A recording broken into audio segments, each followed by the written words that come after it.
আচ্ছা, আপনারা জানেন যে রায়পুরে আজকে একটা মর্মান্তিক ঘটনা ঘটছে। এটা সময় 10:45 থেকে 11:15-র মধ্যে রায়পুর ঠিক বাজারের পাশে একটা বাসায় এই ঘটনা ঘটছে। আমরা এই ঘটনা জানার পরপরই আমাদের পুলিশে ঘটনাস্থলে উপস্থিত হয়ে যেটা পাইছি সেটা হলো যে অ্যাকিউজড যাকে অভিযুক্ত করা হয়েছে সে একটা বিল্ডিংয়ের মধ্যে আটকা পড়েছিল। তাকে সেক্ষেত্রে উদ্ধার করার চেষ্টা করা হয়েছে, কিন্তু হাজার হাজার জনতা আশপাশ দিয়ে ঘিরে ফেলে এবং তাকে গণপিটুনি দেওয়ার পরে পুলিশ তারপরেও ওখান থেকে উদ্ধার করে তাকে হাসপাতালে পাঠায়। এখনও পর্যন্ত যেটা জানা গেছে, একই পরিবারের মা এবং 3 মেয়ে গুরুতর জখম হয়েছিল ও 2জন জায়গায় মারা গেছেন, মা এবং ছোটো মেয়ে।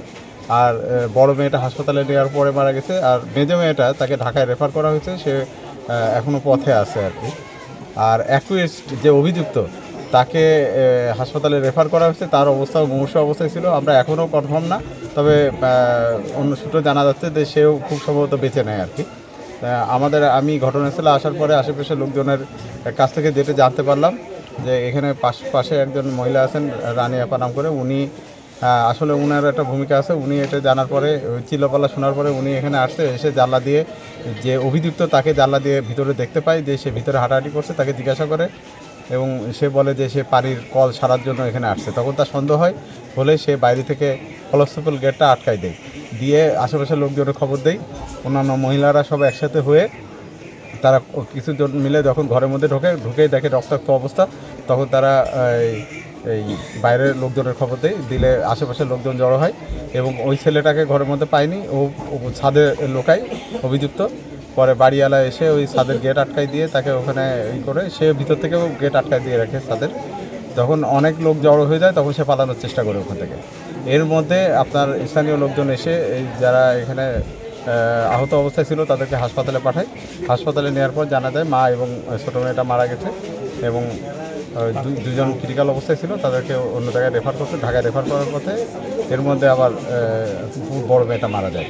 স্যার, এখানে মানে কি কারণে হত্যাকাণ্ড কোনো এই যতটুকু জানা গেছে, এই ছেলেটা এই বছর দেড়েক আসে এই বিল্ডিংয়ের এই তিলে কোঠায় ও ভাড়া থাকতো। ও একদম ফল বিক্রেতা, ফল বিক্রি করে। তো ও নাকি 1 বছর আগে এখান থেকে আবার চলে যায় লক্ষ্মীপুর সদরে। পরে আজকে পূর্ব পরিচিত হিসেবে হয়তো এখানে আসছে, যেহেতু একই বিল্ডিংয়ে ভাড়া থাকতো হয়তো পরিচিত। এটুকু আমরা এখন পর্যন্ত জানতে পারছি। আর যে অভিযুক্ত তার বাড়ি ঠিকানা, স্থায়ী ঠিকানা হলো সুবর্ণচর মনে হয়, নোয়াখালী সুবর্ণচরে। মা মেয়েসহ 4 জনকে গলা কেটে হত্যা করা হয়েছে। প্রিয় দর্শক, লক্ষ্মীপুর জেলার রায়পুর উপজেলা রায়পুর পৌরসভা ডাকাতিয়া নদীর পাশেই এই ঘটনাটি ঘটল। প্রিয় দর্শক, সবাইকে অনুরোধ করব ভিডিওগুলো শেয়ার করার জন্য। সাথে সাথেই কিন্তু চলে আসছেন পরিদর্শনে বাংলাদেশ সশস্ত্র বাহিনীর অনেক সদস্যবিন্দু। প্রিয় দর্শক, সবাইকে অনুরোধ করব ভিডিওগুলো শেয়ার করার জন্য। আপনারা অনেকে জেনে গেছেন ঘাতককে গণপিটুনির মাধ্যমে ঘাতকও কিন্তু নিহত হয়েছে, মারা গেছে। যা হোক দর্শক, ভিডিওটি শেয়ার করবেন এবং শেষ পর্যন্ত কি হয় আমরা সকলেই অপেক্ষা করতে হবে এই খুনের পিছনে আর অন্য কোনো হাত আছে কি না।